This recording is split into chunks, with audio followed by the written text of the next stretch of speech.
अरे सिद्धवा बर हम सिद्धवा हमन औ बैरी बर हवै बैर। अरे कोने हमला आखी देखाही, अरे नहीं रहे ओकर खैर, अरे नहीं रहे ओकर खैर।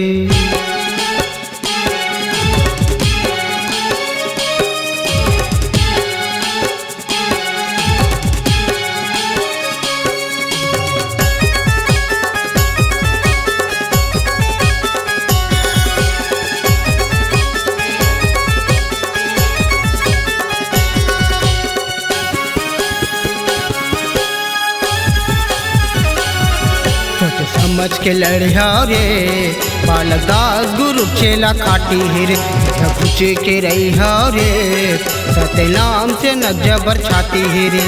झूठ लबारी ल सहन नहीं बर पेली कोई सन लड़ नहीं, झूठ लबारी ल सहन नहीं बर पेली कोई सन लड़ नहीं। हमर बोली भाका गुरतुरबानी है रे, गुरतुरबानी है रे।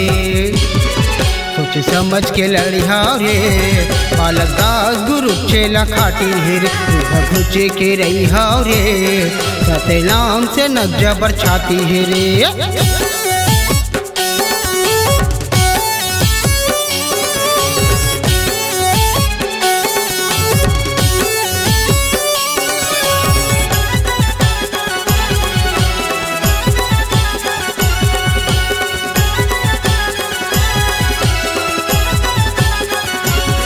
सतनाम से ना एक पहाड़ हवै बखवा कसे दहाड़ हवै। नहीं डरे बैरी दुश्मन ला पापी बर तलवार हवै।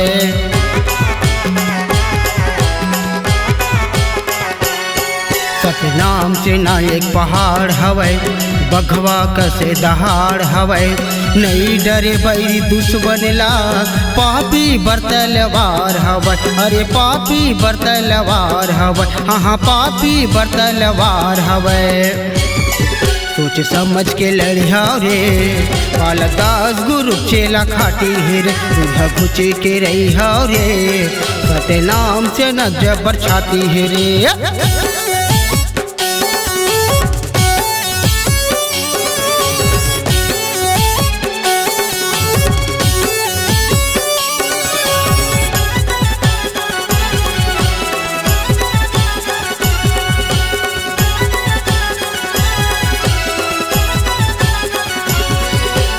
भाला बरछी तलवार धरे सतनाम से न जियागू चले। गूंजे नारा सतनाम के चलत रहे सीना तान के।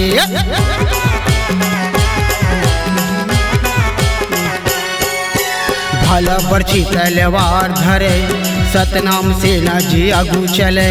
गूंजे नारा सतनाम के चलत रहे सीना तान के। अरे चलत रहे सीना तान के, हाँ चलत रहे सीना तान के।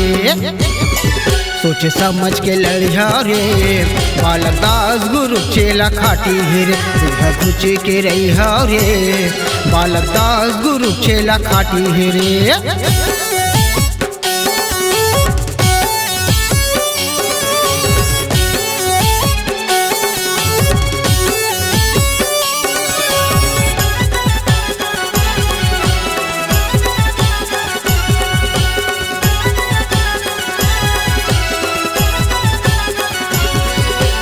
अंधरा के मैं हाँ आँखी बनिहाऊँ, खुरवा के मैं बैसाखी हवा।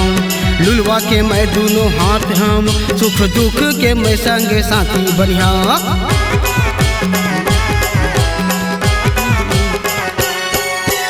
अंधरा के मैं हाँ आँखी बनिहाऊँ, खुरवा के मैं बैसाखी हवा। लुलवा के मैं दोनों हाथ बनी हूँ, सुख दुख के मैं संग साथी बनिया। सुख दुख के मैं संग साथी बनिया, सुख दुख के मैं संग साथी बनिया। सोच समझ के लड़िया रे बालक दास गुरु चेला खाटी हिर घुचे के रही रे सतनाम से न जबर छाती हिर। झूठ लबारी ल सहन नहीं, बरपेली कोई संलड़न नहीं। झूठ लबारी ल सहन नहीं, बरपेली कोई संलड़न नहीं। हमर बोली भाका गुरतुरबानी है रे, गुरतुरबानी है रे। सोच समझ के लड़िया रे, बालक दास गुरु चेला खाटी है रे। तुझ भुच के रही रे, सत्य नाम से न जबर छाती है रे। सत्य नाम से न जबर छाती है रे। सत्य नाम से न जबर छाती है रे। सत्य नाम से न जबर छाती है रे। सत्य नाम से न जबर छाती है रे।